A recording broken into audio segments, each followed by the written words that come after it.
शानदार रैली, अभी 18,000 तो इस बार क्रॉस हो जाएगा लग रहा है सस्टेनेबल बेसिस पे, क्लोजिंग बेसिस पे। मार्केट ये तो क्लियरली बता रही है कि मोमेंटम काफी स्ट्रांग है इंडियन मार्केट्स में, इररिस्पेक्टिव जो ग्लोबल कंडीशंस हो।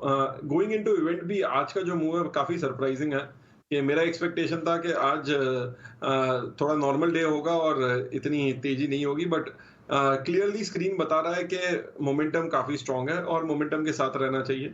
और ओवरऑल एक बार फेड इवेंट चला जाए फिर स्टॉक स्पेसिफिक और भी अपॉर्चुनिटीज बढ़ते जाएगी, क्योंकि आज का जो दिन है उसमें इंडेक्स स्टॉक्स ने ज्यादा पार्टिसिपेट किया है, ब्रॉडर मार्केट्स ने उतना नहीं किया है, काफी हैवी वेट्स ने किया हुआ है। सो ओवरऑल व्यू यही है, ट्रेंड स्टॉक स्पेसिफिक पॉजिटिव है और एक बार 17,800-900 के ऊपर जब हम टिकने लगते हैं पोस्ट इवेंट भी, तो और भी पॉजिटिव मोमेंटम बढ़ सकता है काफी स्टॉक्स में। ठीक है, तो नरेश आपके फिर आज के ट्रेडिंग कॉल्स क्या हैं? दो स्टॉक्स रहेंगे। सबसे पहले रहेगा बाय ऑन यूनाइटेड स्पिरिट्स, जिसने एक ट्रायंगल ब्रेकआउट देने के बाद अभी भी कंसिस्टेंटली परफॉर्म कर रहा है लास्ट 3-4 दिन से। फ्रेश ब्रेकआउट हो जाएगा 880 के ऊपर, स्टॉप लॉस होगा 850, अभी टारगेट होगा 940। दूसरा है सन फार्मा, जो फाइनली 900 के जो ब्रेकआउट था लास्ट 3-4 वीक का वो हो चुका है। अब मिनिमम टारगेट प्राइस होगा 950 और 950 के बाद लॉन्गर टर्म ब्रेकआउट भी हो जाता है। सो यहाँ पे एक छोटा ट्रेड पहले रहेगा, स्टॉप लॉस 885, टारगेट 950। बड़ा इंटरेस्टिंग है, दवा और दारू के एक साथ ही शेयर आ गए, यूनाइटेड स्पिरिट्स और सन फार्मा। पहले जो मर्जी इस्तेमाल कर लो। देखिए माहौल को देख के ना अलग अलग चीज लेनी पड़ती है। अगर आपका ठीक दोनों से हो जाओगे, मूड दोनों से ठीक हो सकता है। यूनाइटेड स्पिरिट्स मुस्कुरा रही है, देखिए यूनाइटेड स्पिरिट्स और सन फार्मा अच्छे हैं, दोनों बढ़िया शेयर है। खैर यूनाइटेड स्पिरिट्स में 1-2 दिन से आपको लगातार नोटिस करवा भी रहे हैं, और आज सन फार्मा का तो खैर चाल देखते ही बनता है और इसमें कोई दो राय नहीं है कि आज जो 4.25% की बढ़त है इस सभी टेक्निकल एनालिस्ट को हैरान भी कर रही है और नए लेवल्स देने पर मजबूर भी कर रही है। तो आपको यहाँ पे मिल रहे हैं यूनाइटेड स्पिरिट्स और सन फार्मा। नरेश बहुत शुक्रिया, थैंक यू वेरी मच। आगे बढ़ते हैं, अब जरा राजेश जी से पता कर लेते हैं उनके ट्रेडिंग कॉल्स क्या। ध्वनि भी इस बीच हमारे साथ जुड़ चुके हैं। राजेश जी जरा बताइएगा आपका इंडेक्स पे व्यू और फटाफट से फिर सौदे भी बता दीजिएगा। Good afternoon everyone.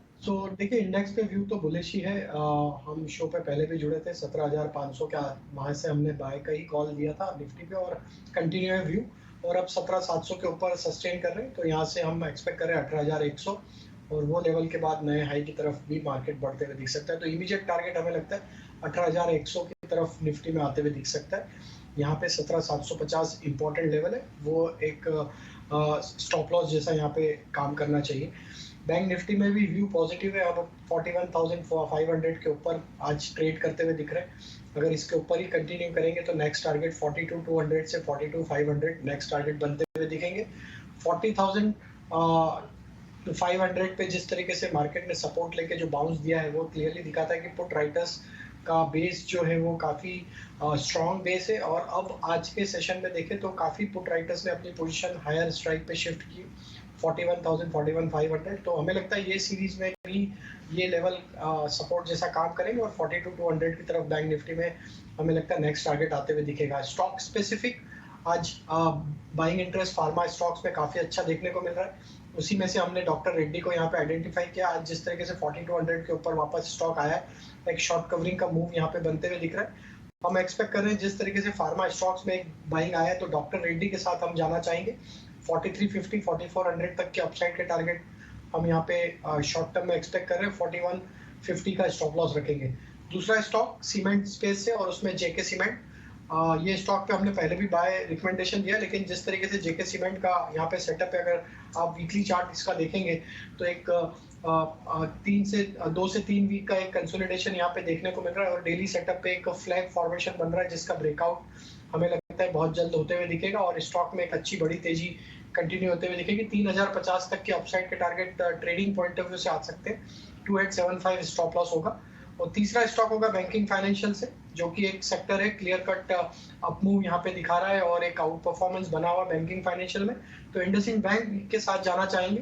काफी स्ट्रॉन्ग यहाँ पे मोमेंटम बना है। अगर इसको वीकली चार्ट पे एनालाइज करें तो ऑलमोस्ट एक यहाँ पे यू शेप रिकवरी बनी है और स्टॉक में जो प्रीवियस स्विंग हाई थे अक्टूबर 2021 के, वो लेवल भी यहाँ पे सरपास हुए हैं। तो अब हमें लगता है जिस तरीके से यहाँ पे एक राउंडिंग बॉटम बना के स्टॉक में जिस तरीके से ब्रेकआउट हुआ है, ये स्टॉक एक अच्छा मोमेंटम कंटिन्यू करेगा। 1320 ट्रेडिंग टारगेट हम यहाँ पे एक्सपेक्ट कर रहे हैं, 1240 का स्टॉप लॉस होगा। शानदार तेजी इंडसइंड बैंक में और लगातार बनी हुई है, रुकने का नाम नहीं ले रही इंडसइंड ये बैंक। रिजल्ट्स तक अभी 5 अक्टूबर के आसपास रिजल्ट है, तो 15 दिन और हैं। ये कहीं ना कहीं उस डायरेक्शन में जा रहा है, pre result play. Correct, IndusInd bank और साथ ही सीमेंट में भी लगातार एक पॉसिबिलिटी जिस तरह से कंसोलिडेशन पूरी स्पेस की दिख रही है कि कोई बड़े प्लेयर एंटर कर सकता है, और उसके बाद मिड कैप सीमेंट प्लेयर्स में भी आपको अच्छे स्टॉक्स, अच्छी तेजी मोमेंटम जारी है।